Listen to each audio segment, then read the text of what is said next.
Bueno.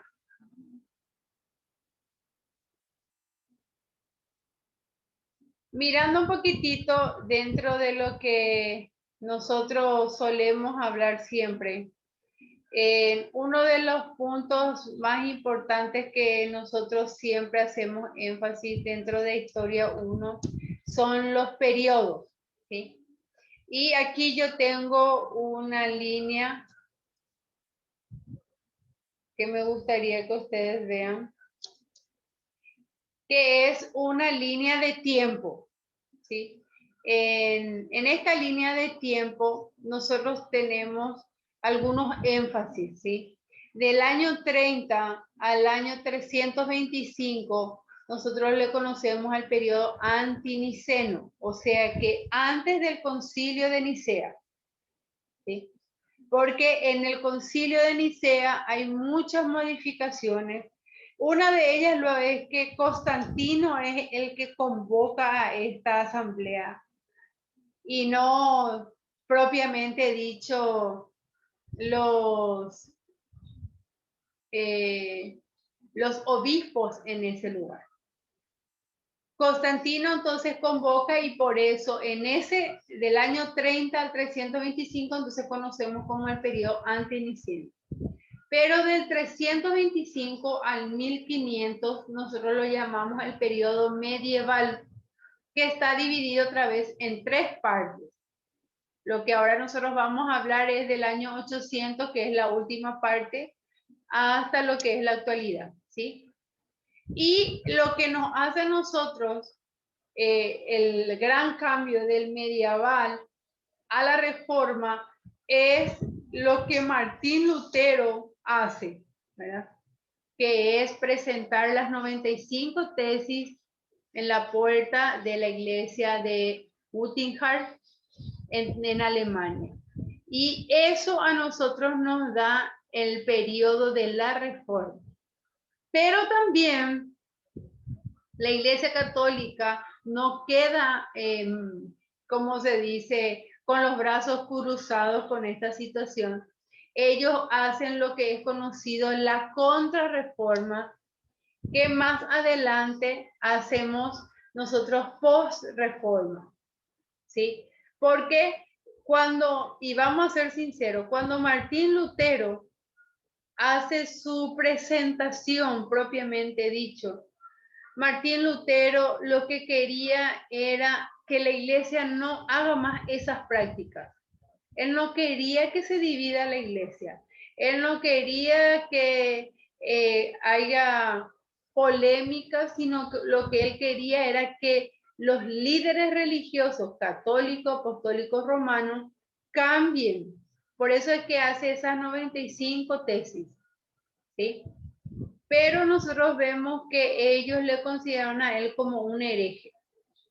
Y ahí surge la posreforma. ¿Por qué? Porque de ahí nosotros vemos que Juan Zwinglio, Juan Calvino y otros más comenzaron a arreglar algunas cosas que podrían ser mal interpretadas. Por eso le llamamos posreforma, lo que pasa después de la reforma. Y a partir del año 1900 que nosotros conocemos como el avivamiento pentecostal o el despertar nuevamente del Pentecostés, ¿verdad? Porque desde el 1900 hasta la actualidad es donde nosotros vemos nuevamente la manifestación del Espíritu Santo con la evidencia de hablar en otras lenguas, ¿sí? Cosa que desde lo que pasa con el periodo antiniceno y viene a la reforma, vemos nosotros que hay muchos cambios, porque la iglesia se volvió algo como formalidad, no como un encuentro espiritual, ¿sí? Entonces, esa es la línea en el cual nosotros vamos a desarrollar. O sea, del 900 hasta el 2021. Y por cierto, hoy un día muy triste, ¿verdad? Porque uno de los varones que en realidad impactó mucho haciendo campaña evangelística y hablando del avivamiento fue el señor Luis Palau. Entonces, yo creo que hoy, dentro de nuestra cronología de fechas, es para marcar, ¿verdad?, la ausencia, pero el legado que él dejó, yo creo que es incomparable, ¿verdad? El legado que él hace es algo impresionante, que la historia misma a nosotros nos da recuerdos de cosas de lo que él ha hecho, al igual que otros como Billy Graham, Gigi Ávila, que son varones que en realidad tomaron muy a pecho ese papel de ir y predicar por medio de campañas, ¿verdad? No sé si hay alguno que le ha tocado, pero a mí me ha tocado desde muy niña participar en esas campañas y eran en estadios, eran en lugares abiertos y en realidad es un impacto, cosa que en este tiempo no lo practicamos más de esa manera, pero el legado de ese fervor que ellos tenían, creo que nos falta mucho todavía ejercer, ¿verdad? Porque el fervor que ellos y esa pasión es incomparable. Y eso es lo que nos ayuda a nosotros en este periodo de la historia, ¿verdad? En esta materia solo van a tener 2 tareas, ¿sí? Yo les voy a dar la lista de biografías que van a estar haciendo. Esas biografías ustedes van a leer, pero ustedes no es que van a responder copiando todas las biografías, sino que en el plan de curso yo les voy a dar los detalles de qué son las cosas que me gustaría que ustedes enfaticen, ¿sí? Que ahora les quiero mostrar.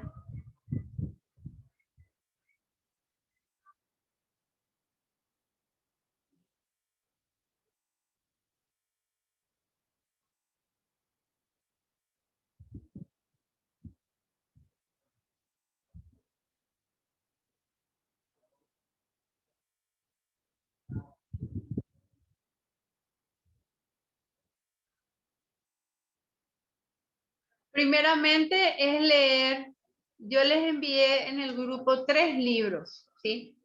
El primero se llama el libro Historia de la Iglesia Cristiana y eso lo vamos a estar leyendo del capítulo 15 en adelante hasta el capítulo 26.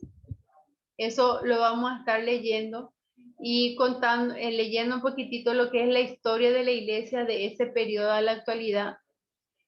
También de ese contexto, yo les pediría, creo que todos tienen un cuaderno de apuntes, pero hacer un poquitito esa cronología, que practiquemos un poquitito esa cronología, ¿sí?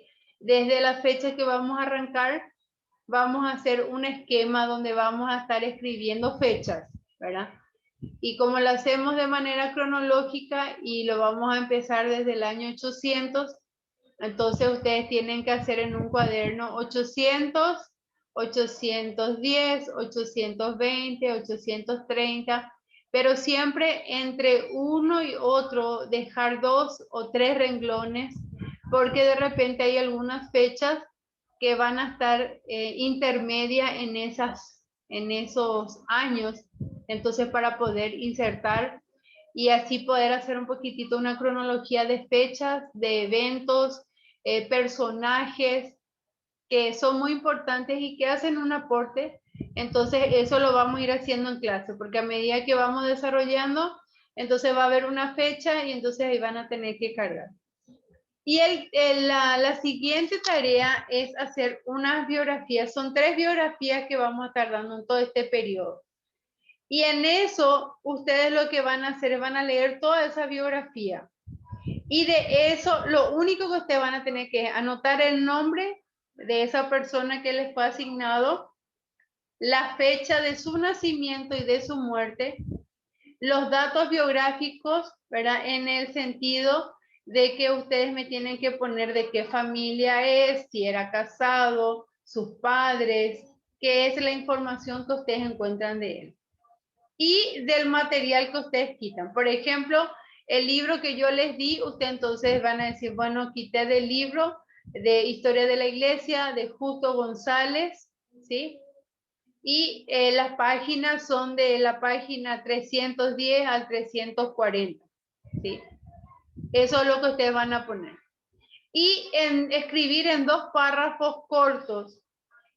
No otra vez copiar esa biografía, sino con sus palabras, qué es el énfasis que hace esa persona, ¿sí? Ustedes van a poner qué es lo importante que él hizo. Y no se sorprendan porque hay algunos que empiezan bien y te van a terminar mal, o sea que van a ser reconocidos como herejes y empezaron como buscando la verdad, defender la verdad, y en realidad por no tener un buen parámetro van a desembocarse como un hereje. Y en otros casos, ¿verdad? Que va a ser una contribución muy importante a la iglesia. Por ejemplo, Eusebio de Cesarea es conocido como el padre de la historia de la iglesia. Eusebio de Cesarea se encargó de hacer una compilación de toda la historia que hasta ese momento se está desarrollando. Y gracias a eso a nosotros también nos ayuda a saber un poquitito qué es lo que está sucediendo en ese periodo. Ese, por ejemplo, es una contribución que él hace, ¿sí? Escribir un libro. Otros, como Alejandro, ¿verdad? Que él presenta el credo y Atanasio se encarga de divulgar, ¿verdad? Lo que sucede en el primer concilio ecuménico. Entonces, en Constantinopla, ese, por ejemplo, hace una contribución muy importante, ¿verdad? Atanasio se encarga de pregonar por todo lo que es el imperio en ese entonces, para la decisión de ese concilio. Ese es una contribución. Es nada más eso, breve. Y cuando yo le digo 2 párrafos cortos, resumen, siempre un párrafo tiene entre 4 a 6 líneas nada más. Entonces, más de eso no. ¿Sí? Y abajo escribir un párrafo de tu reacción personal. ¿Cómo te impactó esta biografía cuando vos estabas leyendo? ¿Y qué aprendiste y qué puedes aplicar a tu propia vida? Si por ahí te toca un personaje que hay algunos que me dijeron, profe, en todos estos tiempos me decían, profe, yo no sabía que este personaje era así, pero me ayudó a entender, a cuidar algunas cosas para que no caiga como fue en el caso, ¿verdad? De este personaje. Esa es una aplicación, ¿verdad? O de repente decir, quiero ser un escritor como, ¿sí? Donde él pueda expresar, pueda hacer énfasis importantes para la historia de la iglesia, ¿sí? Es nada más eso lo que yo quiero que ustedes enfaticen, ¿sí? Y las biografías lo vamos a dar, por ejemplo, en la clase estamos desarrollando y vamos a hablar de ese personaje. Entonces yo me mantengo en silencio y ustedes hacen el aporte de esa persona. Entonces hacemos un poco dinámico también la clase sobre esos personajes que vamos a estar desarrollando. Y en realidad, les soy sincera, cuando hablamos de este periodo 800 hasta la actualidad, hay muchísimo, muchísimo, muchísimo. Y como somos pocos, voy a hacer una selección, ¿verdad? De lo más importante que tenemos que tener en cuenta de estas biografías. Son 3 biografías que van a tener que hacer en todo este periodo de semestre.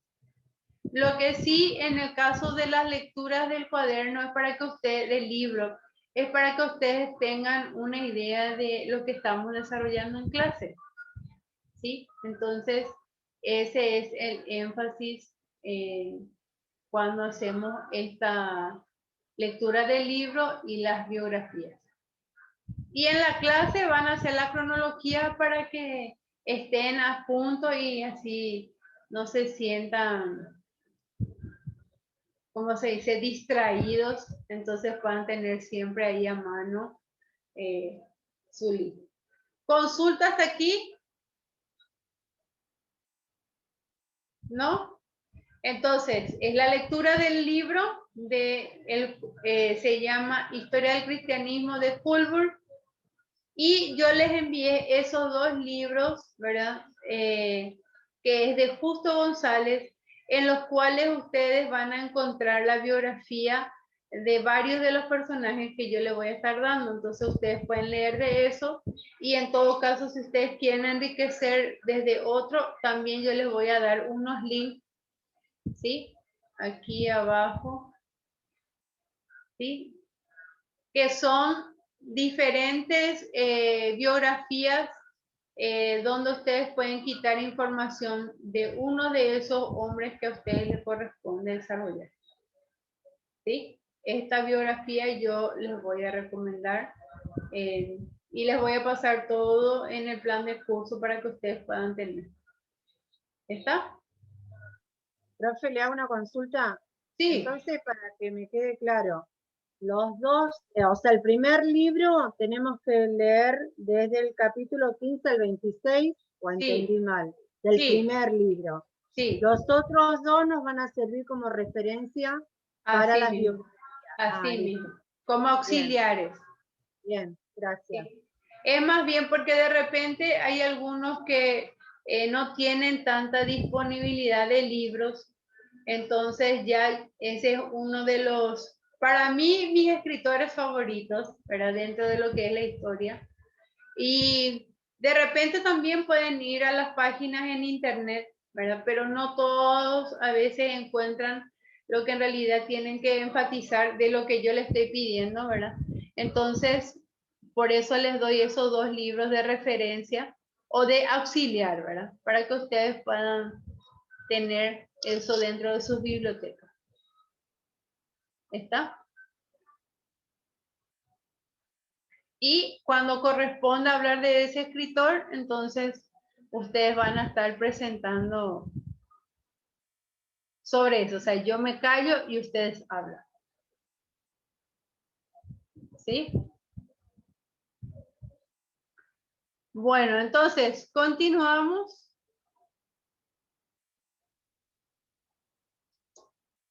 Y de ahí entonces ahora entramos a desarrollar un poquitito este periodo donde hablamos nosotros del periodo medieval, que es del año 800 al 1300. Yo creo que vamos a ir un poco rápido en esta parte, es más bien una parte de retroalimentación, ya que ustedes han desarrollado toda esa parte. Entonces hacemos una retroalimentación. Número 1 es las cruzadas. No sé si llegaron a hablar de las cruzadas.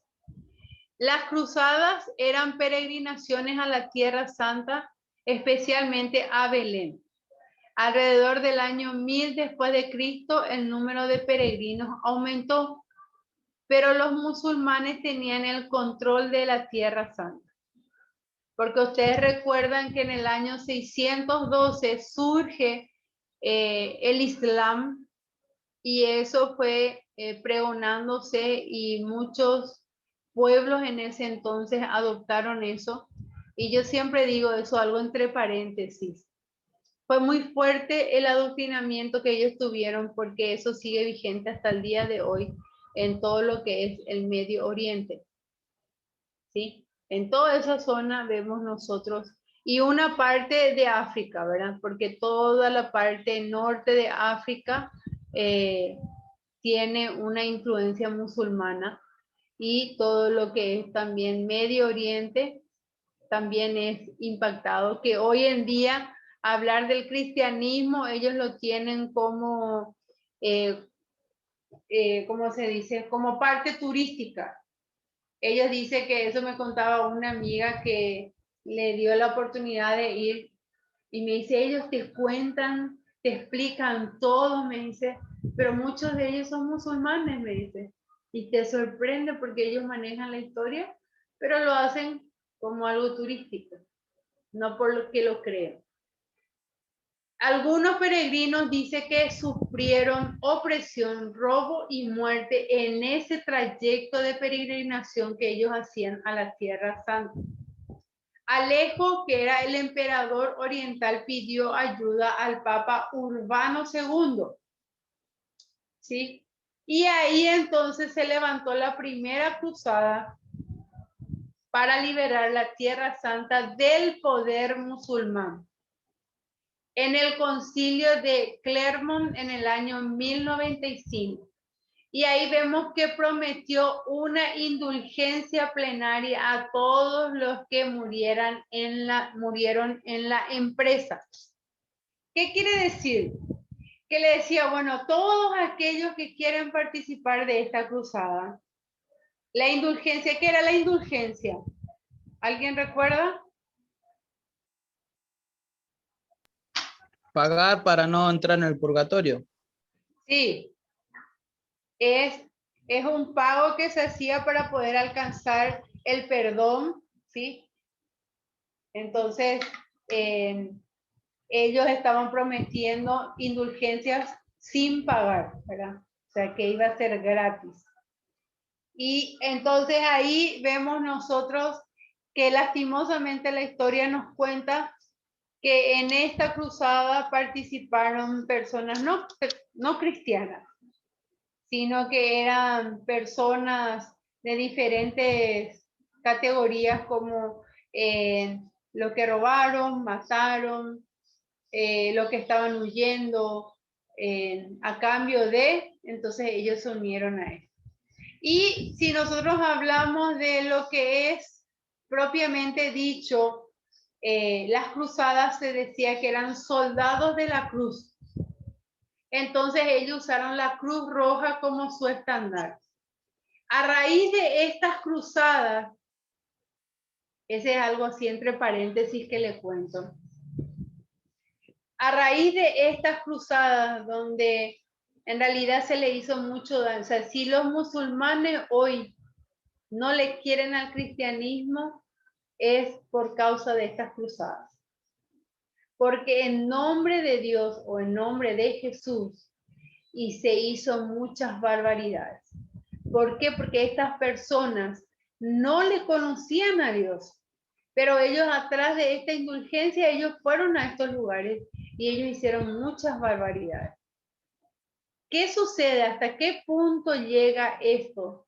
Que ustedes se van a dar cuenta que en los países musulmanes, los servicios de sanidad, ¿sí?, que son hospitales, sanatorios, no tienen una cruz roja con blanca, con fondo blanco. Es una media luna. Es por esto. ¿Por qué? Porque la ayuda social que antes se recibía era de parte de las monjas y de los sacerdotes, ¿sí? Pero como se hizo muchas barbaridades, entonces en nombre de ello, ahora en todos los países musulmanes no utilizan ellos el servicio o las ayudas sociales con el estandarte de la Cruz Roja y el fondo blanco, sino que se utiliza una media luna. ¿Está? En nombre de esto. ¿Y quiénes participaron? Todos. Y acá les muestro ¿cómo se dice? La lista de participantes. Reyes, monjes, reinas, buena gente. Líderes, sacerdotes, mujeres santas y toda clase de criminales. ¿Sí? Y se denomina como la unión de religión y guerra. ¿Por qué? Porque aquí vemos que el Papa Urbano es el que convoca, ¿sí? Pero es una guerra. Entonces ahí vemos que es la unión de religión con la guerra. Primer error ya cometido, ¿verdad?, por la Iglesia Católica en este momento. Son 8 cruzadas, ¿sí?, en total. La primera es esta, pero yo siempre digo que las demás fueron las que hicieron peores cosas que esta. No sé si ustedes llegaron a ver la película La Cruzada. ¿Alguien llegó a ver la película La Cruzada?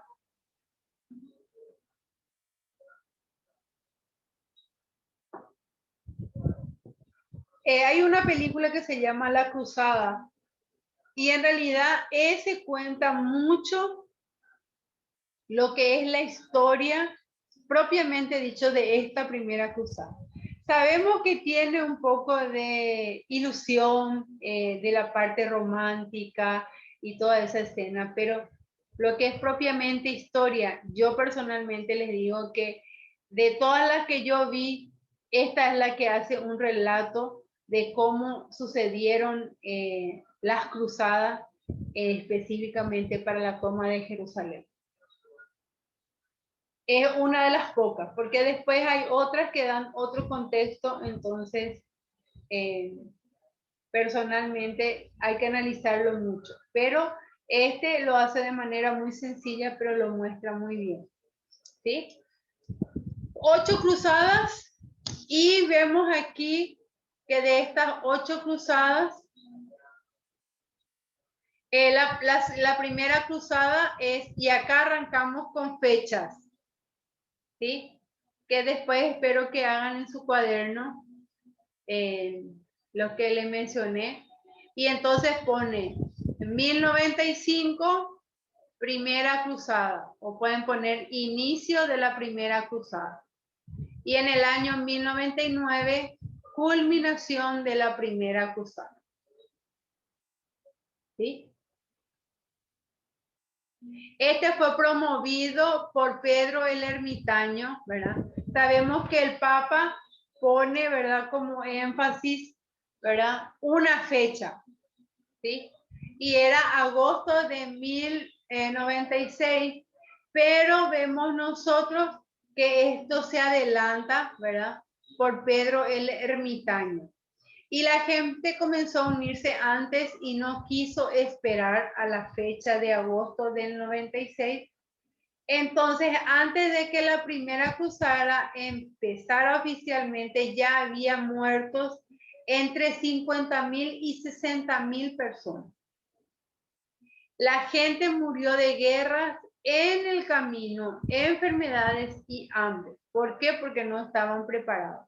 Y sabemos que ese itinerario es un itinerario muy desértico, entonces sabemos que si no hay una buena alimentación hay enfermedades, si no hay agua potable hay enfermedades, entonces por no haberse preparado yo creo que Pedro el Ermitaño hizo muy mal en promover ya salir antes de la fecha, ¿sí? Después vemos nosotros también que hay uno que estuvo ahí al frente, que es Godofredo de Bouillon, y él sí salió en la fecha indicada, que es en agosto de 1096, con 275,000 personas o aproximadamente 300,000 personas. ¿Sí?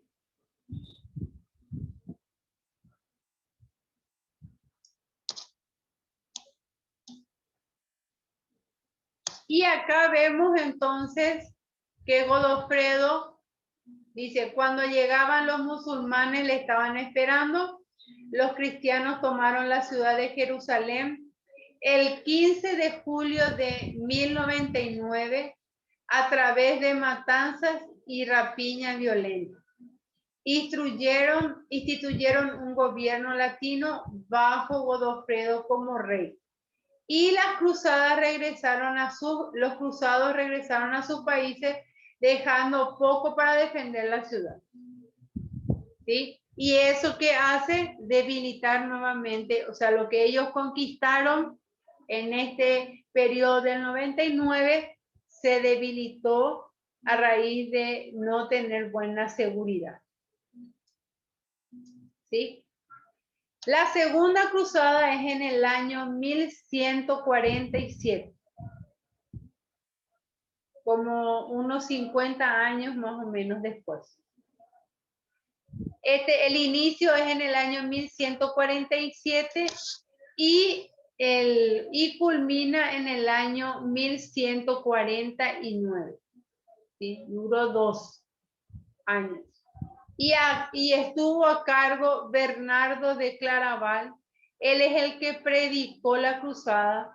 Y algo muy peculiar de Bernardo de Claraval es que él era un militar retirado que se metió a ser sacerdote. Y él comenzó a hacer algunas combinaciones de lo que es la guerra con lo que es la parte cristiana o lo que es la parte religiosa. Otro de los que estaban ahí es Luis VII y Conrado III. Dice que ellos se unieron a la cruzada frente a un ejército de 200.000 personas, pero fue un fracaso total. Si a ustedes les gusta la historia, aparte del libro de Fulbur, el libro de Justo González, yo leo no sé cuántas veces ya leí, pero cuando yo comienzo a leer parece que te apasiona porque es como que te explayas en ese lugar. Y si quieren saber más de las cruzadas, ahí pueden encontrar más detalles de estas cruzadas, que a veces nos ayudan, hermanos, a evitar otros errores. ¿Sí? Después nosotros vemos aquí que en el año 1187 los sarracenos, o sea, musulmanes, bajo Saladín, reconquistaron a Jerusalén. ¿Sí? O sea que en menos de 100 años nuevamente pasa a ser de musulmanes Jerusalén. Y eso nosotros lo vemos hasta el día de hoy. ¿Sí? Vemos aquí la siguiente cruzada, que es en el año 1189 y va al 1191. ¿Sí?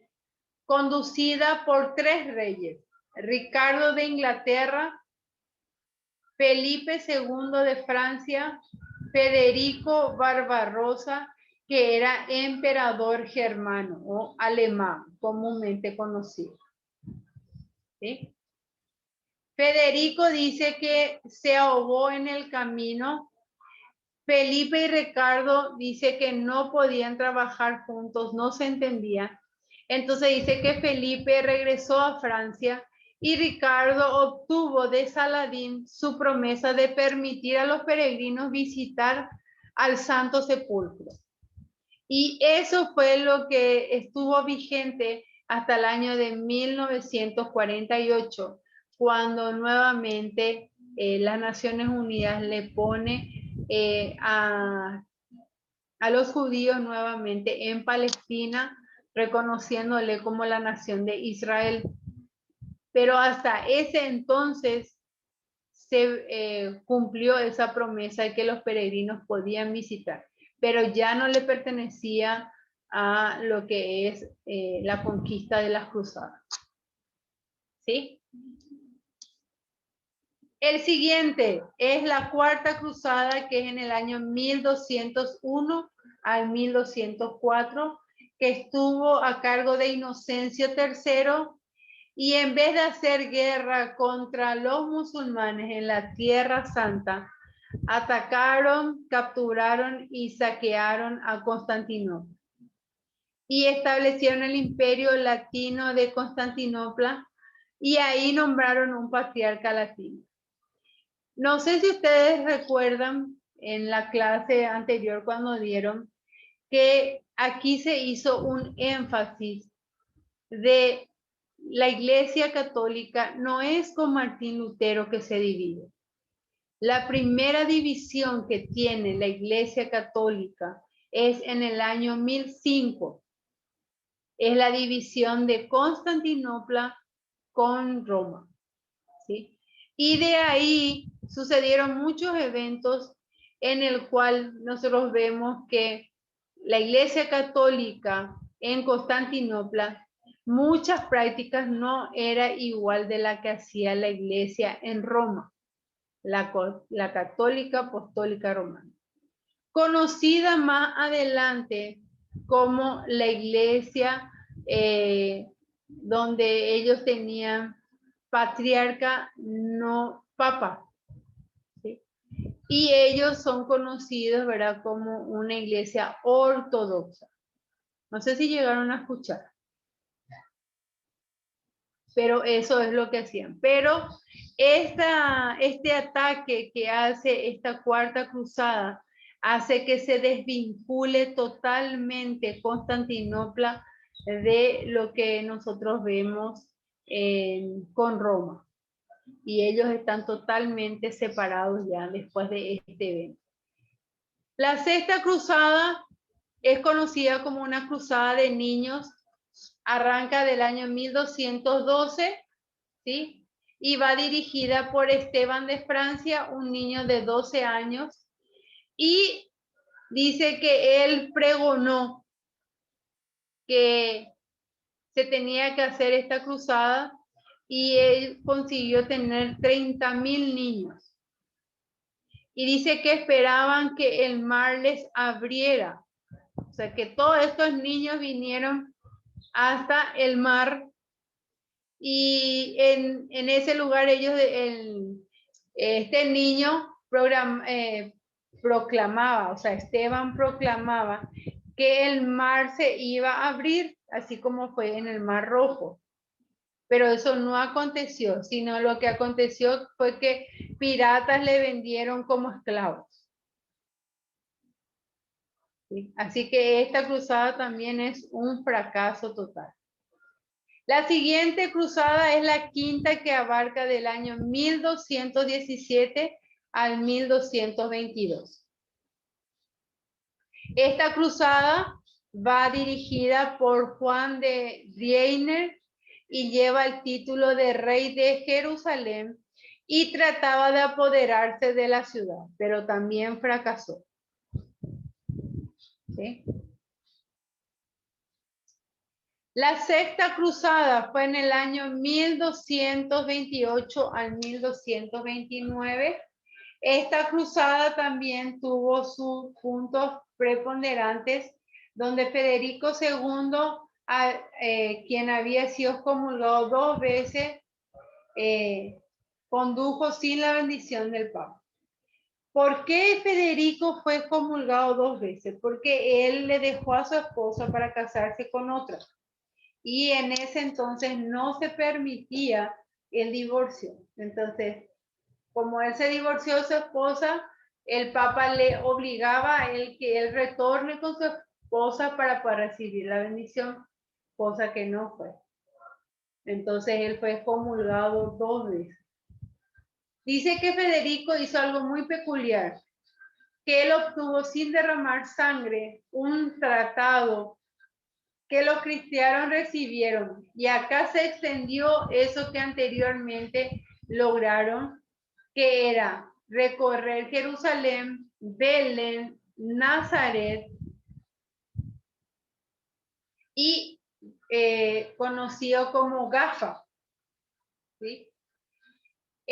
A pesar que el Papa no le apoyó, él obtuvo eso. En el año 1244 los musulmanes tomaron de nuevo la ciudad de Jerusalén y de ahí ya quedó en definitiva sin modificación.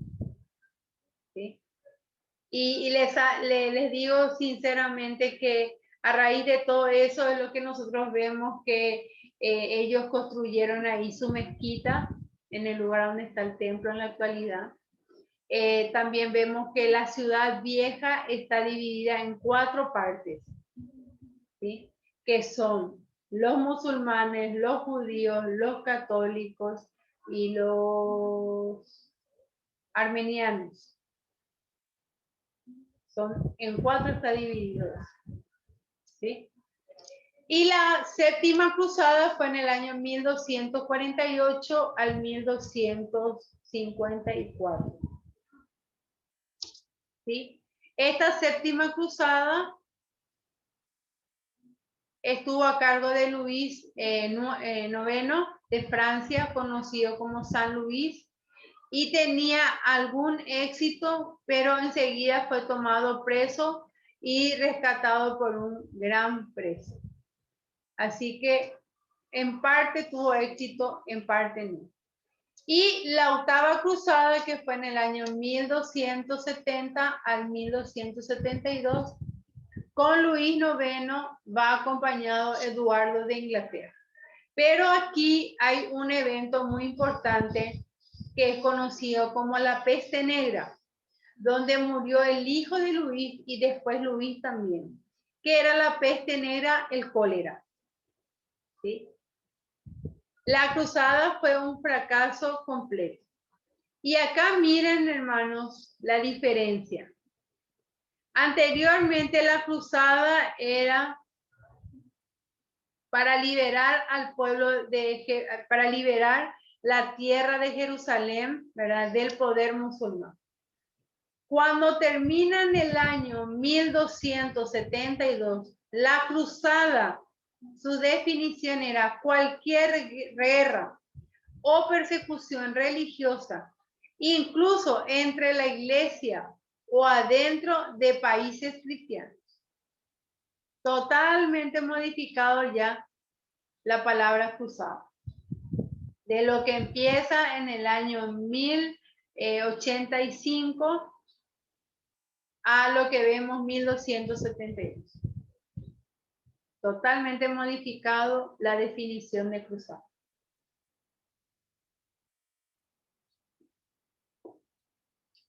¿Está? Bueno, no les dije, pero no sé si ahora quieren tener un break de 5 o de 10 minutos, ustedes me dirán. Si quieren ir a prepararse algo o quieren hacer otras cositas.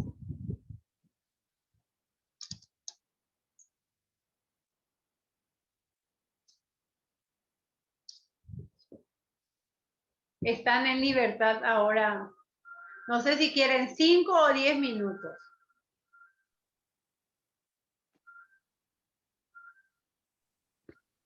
No sé, profe, tenemos miedo hasta de preguntar. Sí, 3 libros. por 3 eso libros, digo, profe. Como en el 2019. No va a leer mucho, pastora. no le hago leer mucho. Yo tengo miedo ya. Acuérdense que vamos a leer de aquí hasta junio y es un capítulo por semana. No son muchas páginas tampoco. Los otros 2 libros, que es de Justo González, es más bien como un material de apoyo que si ahora necesitan para alguna información extra que no encuentran, eso tienen ustedes para sus bibliotecas. Es más bien para eso. No se asusten, pero no le cuenten tampoco a los otros que están teniendo poca tarea.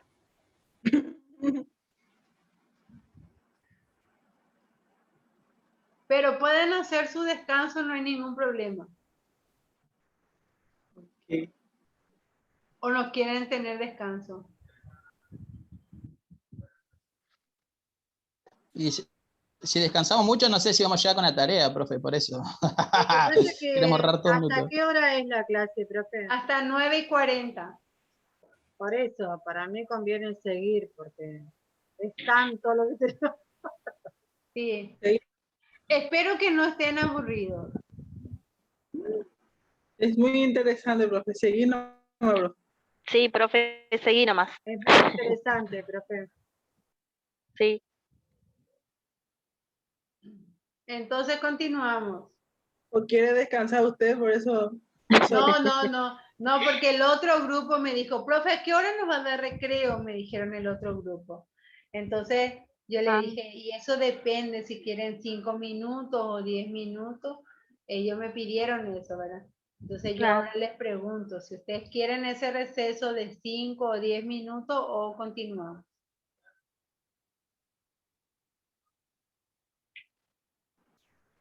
Pero como ustedes quieren continuar con la historia, continuamos.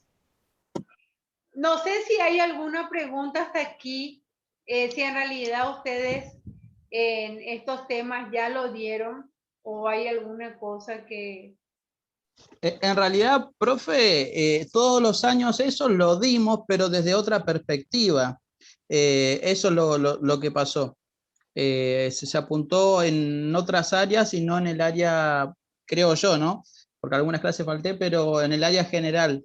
Se tocó muchos personajes de históricos y, bueno, o el papado, ¿no? Ciertos papas lo que hicieron, pero no se tocó, creo yo, estas partes. Ya. Sí. Bueno, continuamos entonces.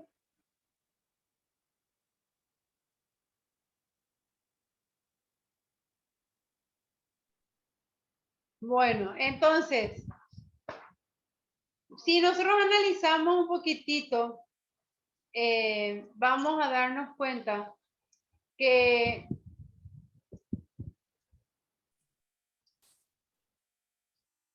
hay un punto que tenemos que, yo siempre digo, tenemos que saber ser críticos, ¿verdad? No criticones, sino críticos. ¿En qué sentido? Que nosotros cada cosa que nos presentan, nosotros tenemos que evaluar. ¿Qué son? Por eso siempre dice esa frase, retener lo bueno, desechar lo malo. ¿Alguno escuchó esa frase? ¿Sí? Entonces, esa frase yo creo que siempre es aplicable a cualquier cosa que nosotros hagamos. Y en este caso, mirar un poquitito el fracaso de lo que es las cruzadas. Número 1, discordia entre jefes, intereses personales, celos. Los musulmanes eran más unidos bajo un líder que era el califa. ¿Sí? Sin embargo, en lo que era la cruzada había muchísimas cabezas. Y cuando hay muchas cabezas ya es un monstruo de 7 cabezas, ¿verdad? Y ese no sé si para dónde puede ir disparando eso. También nosotros aquí tenemos, ¿verdad? Que las ideas estaban limitadas. La gente de Palestina era prácticamente esclavizada por las cruzadas. Porque ni bien ellos estaban oxigenándose y ya venía nuevamente otra cruzada. Y en realidad los afectados eran la gente del pueblo, no eran tanto los líderes. ¿Sí? También otra de las cosas que tenemos que ver es los buenos resultados de las cruzadas. Lo que antes no sucedía, que era que los peregrinos sean protegidos, aquí nosotros vemos que sí lograron ser protegidos los peregrinos. También la supresión de agresiones de parte de los musulmanes. También el conocimiento y trato entre las naciones, porque nosotros vemos que para una cruzada se juntaban a veces diferentes reyes para poder ir a esa cruzada. Otra de las cosas es el impulso al comercio, o sea que las mercaderías del oriente se traían al occidente, ¿sí? Porque nosotros tenemos que reconocer que en el oriente hay algunas cosas que se trajo hacia el occidente, que es lo que ahora nosotros utilizamos. También el efecto de poder para la iglesia, porque lastimosamente la iglesia católica absorbió un rango muy fuerte en este periodo, que vamos a ver también de que eso afecta. También nuevas ideas en lo que es la filosofía, la arquitectura y la matemática, que nosotros tenemos que reconocer que eran muy buenos los musulmanes. ¿Sí? En esas áreas ellos eran muy buenos. ¿Sí?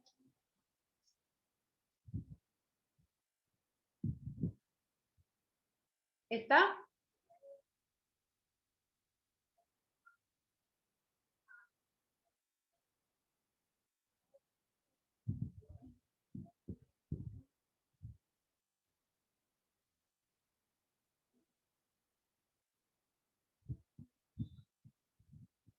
Bueno, y acá yo les quiero mencionar un poquitito lo que ocurre ¿recuerdan esa separación que yo les hablaba?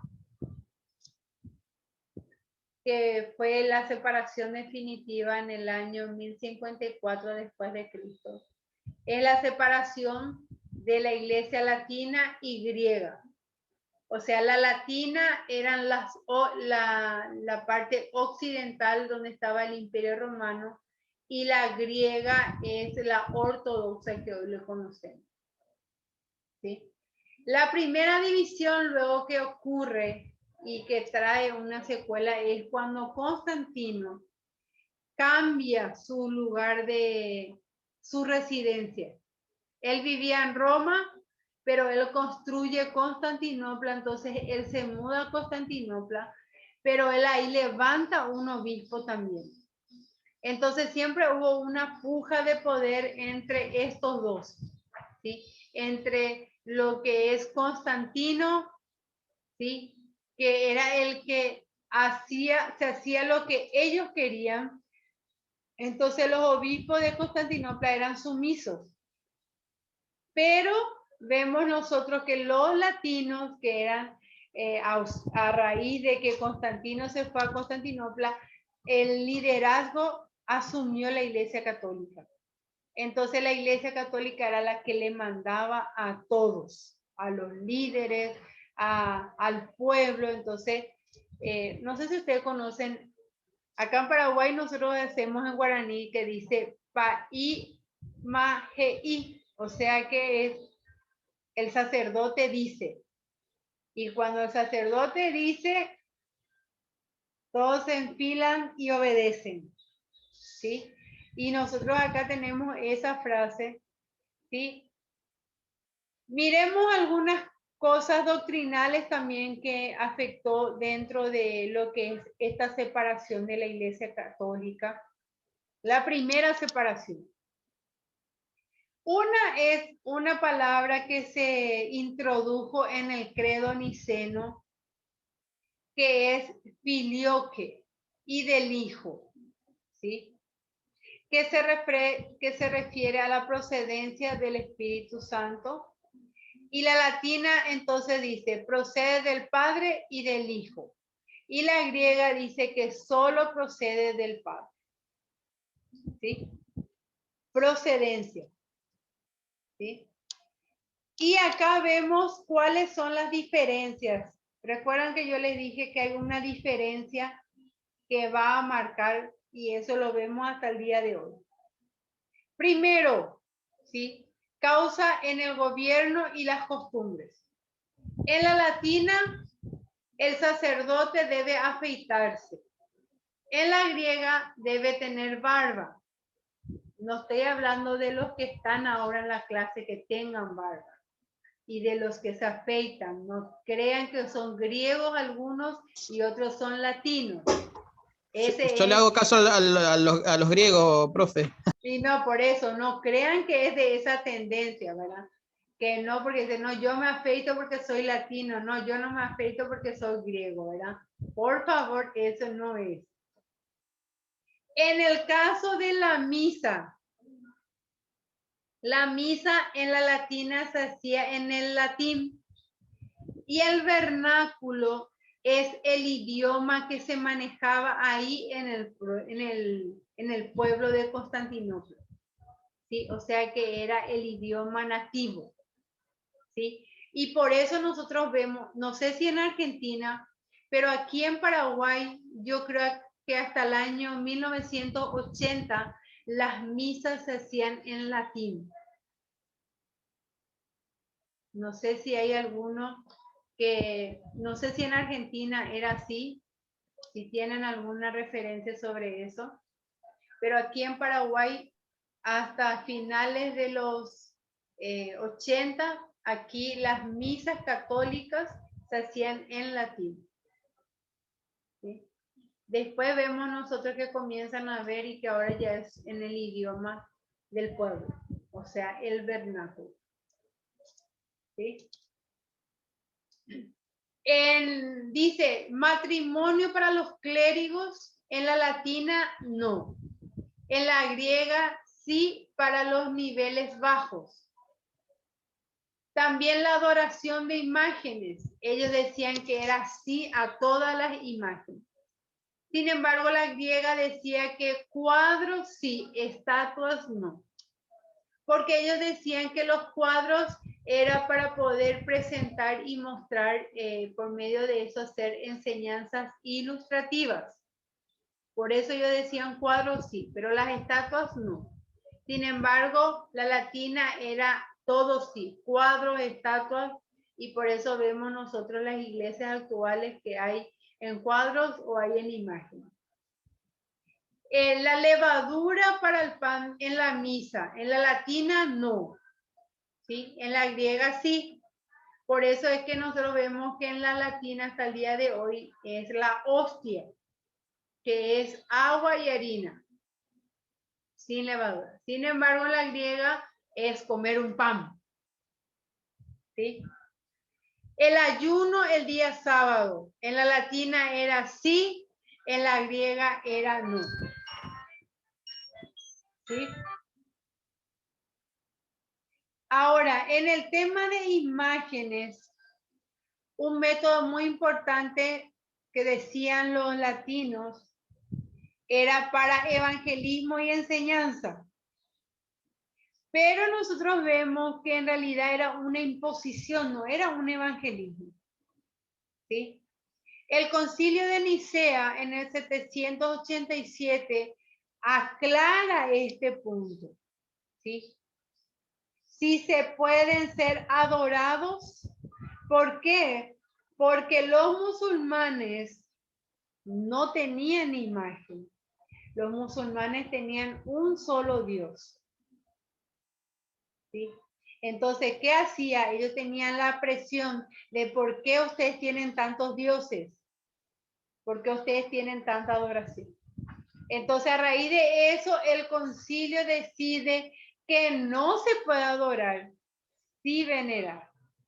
Entonces, desde el año 1787 hasta la actualidad, entonces cuando vos le decías a un católico, ¿verdad? Vos estás adorando a una imagen, te dicen, no, estamos venerando, estamos haciendo reverencia. ¿Sí? Pero nosotros sabemos que no es así, por la presión de los musulmanes en ese entonces. ¿Sí? Aquí tenemos una de las personas que fue muy influyente, que se llama Juan de Damasco, y dice, lo que es un libro para los que saben leer, es una imagen para los que no leen. Lo que se enseña con palabras al oído, lo enseña una imagen a los ojos. Las imágenes son el catecismo de los que no leen. Y Juan de Damasco entonces apoyaba hacer las ilustraciones por medio de imágenes. Pero seamos sinceros, aunque sabían leer, no todos tenían el privilegio de tener una Biblia. Porque la Biblia, en ese entonces, tener una Biblia era tener, es el salario de un año para tener una Biblia. Entonces eran las personas muy pudientes las que podían tener una Biblia. Aunque vos sepas leer, ¿de qué te servía si no tenías una Biblia? ¿Sí? Cuando no tengo libros o cuando mis pensamientos que me torturan como espinas me impiden disfrutar de la lectura, voy a la iglesia, que es el remedio disponible para todas las enfermedades del alma. La frescura de las imágenes atrae mis miradas, cautiva mis ojos e insensiblemente me lleva el alma a la alabanza divina. Él era un, como se dice comúnmente, un idólatra. Y él enfatizó muchísimo eso. Causas políticas que también afectaron en esta división. El occidente, el emperador era ungido por el papa. En el oriente, donde es la zona de Constantinopla, que fue después conquistada por los musulmanes, eran los musulmanes los que elegían qué hacer o no. ¿Sí? ¿Quién me puede leer esta afirmación de Roma?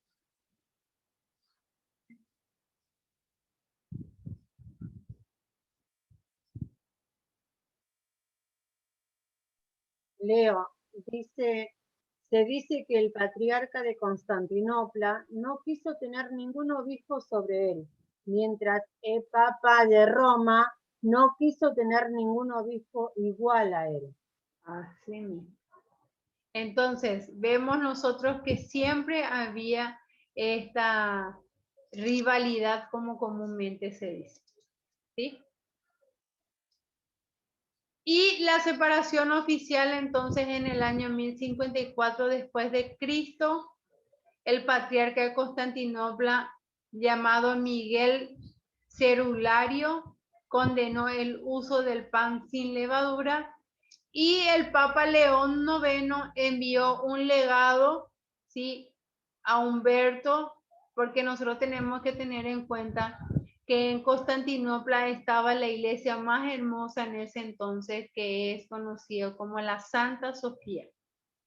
Hoy en día ese lugar es un museo, un lugar abierto al público para poder ir a mirar. Pero un tiempo le correspondía a la iglesia católica, apostólica romana, pasó a ser para la iglesia ortodoxa, pero en la conquista de los musulmanes, ese después fue una iglesia musulmana, o sea, una mezquita. Pero en los años 1900, antes de 1900, ese se cerró por mucho tiempo. Y cuando se volvió a abrir, entonces se hizo como un museo. ¿Sí? Esa iglesia de Santa Sofía. Y saben que, hermanos, si ustedes ponen en Google ese lugar, es una mezcla de énfasis musulmán y católico, porque hay algunas imágenes que se habían pintado y habían otras, ¿verdad?, que tienen énfasis musulmanes, como algunas imágenes, siglas, ¿verdad?, que se utiliza. Entonces vemos ahí esa combinación en esta iglesia de Santa Sofía. Y Humberto, por comisión de León IX, excomulgó al Papa, al patriarca Miguel, y el patriarca Miguel excomulgó al Papa. ¿Entienden? Mutuamente se excomulgaron. Entonces, mutuamente ellos se separaron. Y desde ahí entonces hasta el día de hoy conocemos como la Iglesia Griega Ortodoxa y la Iglesia Romano Católica. ¿Sí? ¿Está? Y aquí ustedes tienen una ilustración para que ustedes puedan mirar un poquitito en el mapa. En aquel entonces, las que ustedes ven aquí a cuadritos, que es aquí desde una parte de España, la parte del norte de África y toda esta extensión, esto corresponde a los países conquistados por los musulmanes. Los que están en rayas de manera vertical son los países o las regiones que estaban a cargo de lo que es la iglesia ortodoxa, griega ortodoxa. Y lo que ustedes ven así en puntito es lo que corresponde a la iglesia católica, la iglesia romana católica, conocida comúnmente apostólica, iglesia católica apostólica romana. ¿Sí? Pero esta es la distribución. Y lo más peculiar es, hermano, que cuando viene el periodo de la Reforma, este es el territorio nada más que va a quedar católico apostólico romano. El resto, casi un 80%, Europa adopta la Reforma protestante. Pero ¿saben qué? Esto no se modificó. La conquista musulmana no se modificó. ¿Sí?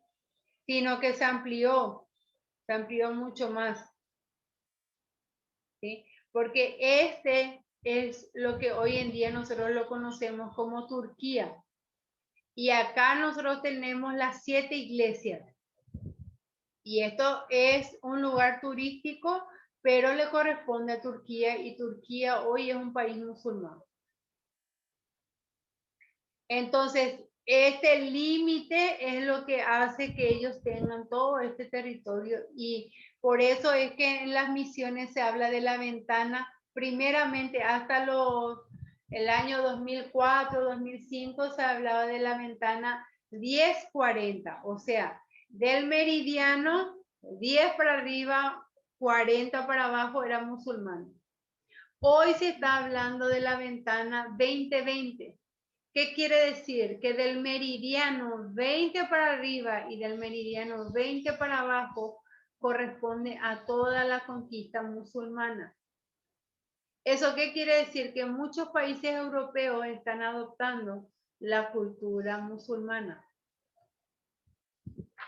Miren, hermanos, hasta dónde llega eso. Y el desarrollo del poder del papado tiene también su decadencia, tiene su desarrollo, la cumbre y después tiene la decadencia. En este caso, el año 1073 al 1276 es la punta, ¿sí?, de todo lo que ellos pudieron alcanzar. Pero después va a tener su decadencia, ¿sí?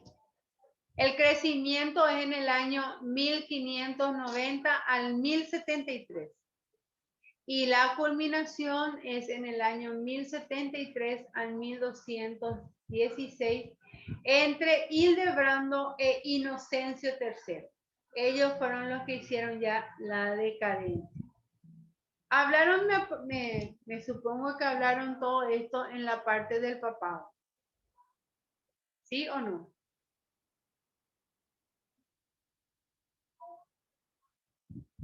Hola. No llegamos, profe, porque cada uno daba una explicación, ¿no? Por ejemplo, a mí me tocaron los papas, otros la parte de las tinieblas, o sea, de la herejía que había en el papado, y bueno, otros también anteriormente, ¿no? Los padres de la iglesia, y no llegamos a ver de esta forma resumida general, sino desde otro punto. Muy cosas generales, ¿no? Todo general, esa afirmación, porque eran muchas cosas. Sí, es mucha información. Entonces, este momento de decadencia fue en el 1216.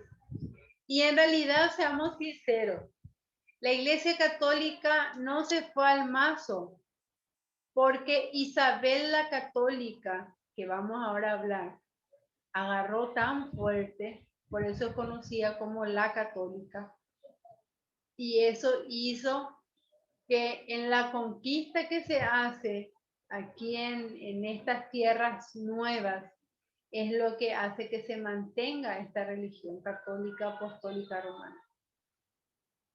Pero si no, iba a quedar muy pequeño. ¿Por qué? Porque la reforma impactó en gran manera en Europa. Que ellos modificaron muchísimas cosas, ¿sí? Hildebrando, conocido como Gregorio VII, uno de sus aportes es que él hizo el calendario que hoy nosotros manejamos, conocido como el calendario gregoriano. ¿Llegaron ustedes a escuchar el calendario gregoriano? Es la que hoy nos dice que estamos en marzo del 2021, el día 11. ¿Sí? Y él es el que hace este calendario. Dice que es el único papa conocido por su nombre familiar, porque nosotros tenemos que tener en cuenta que los papas, llegado a un momento, ellos cambiaban su nombre y eso sigue hasta el día de hoy. ¿Sí? Y eso es la reforma gregoriana que él hace. ¿Sí? que es el clero reformado, donde él quebrantó la simonía. ¿Sí?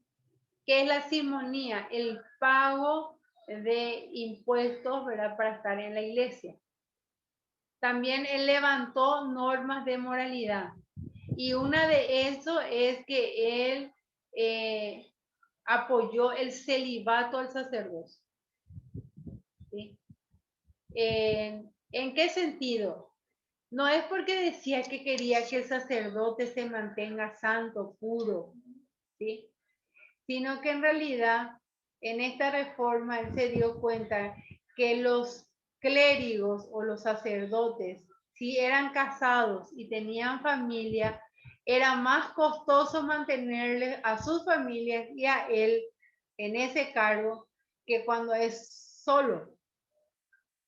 Y esa es una de las situaciones que hizo la reforma gregoriana. También él es el que implementa, ¿verdad? Que la iglesia es libertada del Estado, él divide eso, ¿sí? Y él comienza a usar los símbolos del callado y el anillo. Por eso que ustedes van a ver que cada papa tiene un anillo, ¿verdad? Y tiene un callado. Y cada uno con su nombre, que es el símbolo recibido del gobernante en cambio de una promesa de fidelidad. ¿Sí? También tenemos nosotros que hay una iglesia suprema. Enrique IV trataba de deponer al papa, o sea que él quería cambiar ese papa, pero no logró. Entonces vemos que Hildebrando le excomulgó, que recuerden que hablábamos en las cruzadas, que le excomulgó, ¿verdad? Dice que Enrique vino y se humilló, le perdonó, pero después le volvió a excomulgar. Por eso son 2 veces. ¿Sí? Enrique también ató a Roma y coronó el antipapa, que es entre Clemente y Hildebrando. ¿Por qué? Porque él hace, cuando hablamos de antipapa, estamos hablando que él levanta a otro como el papa, desmeritando el papa actual. Por eso es antipapa. ¿Sí?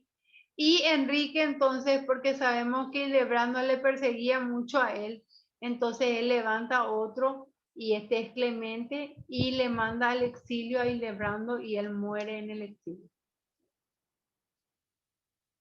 Inocencio también es otro, donde es el mayor de los papas en poder autocrático. La elección del emperador, por ejemplo, él nombraba. El carácter que ellos tenían era, y eso es lo que yo digo, esa mentalidad sigue todavía, que por eso ustedes van a ver que el Papa va a buscar siempre opciones para poder ellos tener un control. Y una de ellas es la financiación que ellos hacen a muchos por medio de su banco. Ellos siguen teniendo el control en muchos países, ¿verdad? De una u otra manera, ¿sí? Él nombró a Otto Brunswick, ¿verdad? Quien le reconocía a él, ¿verdad? Su deber al Papa. También Inocencio III le depuso, o sea, le cambió por subordinación y asumió la gobernación de la ciudad de Roma. También Inocencio III hace la sumisión del rey francés Felipe Augusto, donde le obligó a recibir a su primera esposa. También vemos aquí que en sumisión del rey inglés, Juan sin tierra rindió su corona para recibirla de nuevo como súbdito por el Papa Inocencio III. Y aquí entramos en los movimientos reformadores. No sé si ustedes llegaron a ver de los movimientos reformadores. ¿Llegaron a escuchar? No llegamos a eso. ¿no? Uno de los primeros son los albingenses y los valdenses, ¿sí?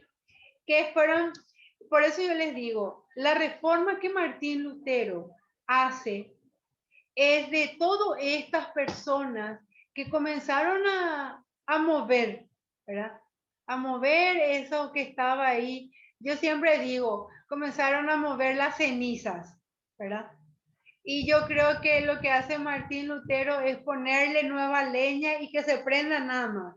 Porque siempre se habla de que en la ceniza siempre queda fuego. Entonces, estos reformadores lo que hicieron fue esto, ¿verdad? Y ellos hacen algo muy importante, ¿sí? Los albingenses eran de la ciudad de Albi en Francia. También eran conocidos como los cátaros por ser puros.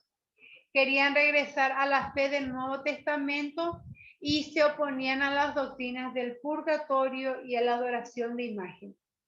Inocencio III convocó una cruzada contra ellos como herejes, ¿sí? Y entonces dice que ellos fueron exterminados en el año 1208. Después vemos los valdenses, que son de Francia. Ellos vienen de un grupo de Pedro Baldo, que él lo que hacía era una orden de evangelistas, o conocido también los hombres pobres de Lyon. No sé si llegaron a escuchar, de Francia, Lyon de Francia. ¿Y qué era lo que ellos hacían? Era salir a predicar de dos en dos. Y su prédica era, la Biblia era la autoridad y ellos iban en contra de la misa y el purgatorio. ¿Sí? ¿Por qué de la misa? Porque en la misa habían prácticas donde no era de acuerdo a las escrituras. Entonces, por eso ellos hacían eso. Los valdenses fueron perseguidos y tuvieron que huir, y hoy es conocido como el refugio donde ellos fueron a parar. Hoy día es conocido como el Valle de los Alpes, ¿sí? Que está hacia el sur de Suiza, ¿sí? Y hasta hoy en día existe este lugar. Y ellos son conocidos como la primera iglesia protestante. A veces nosotros decimos la iglesia protestante es después de Martín Lutero. Ellos son la primera iglesia protestante, porque ellos protestaron en contra del Imperio Romano las prácticas que estaban haciendo. ¿Sí? Después, dentro del movimiento de reformadores entra el monaquismo, y cuando hablamos del monaquismo, ¿quién me puede leer esta diapositiva?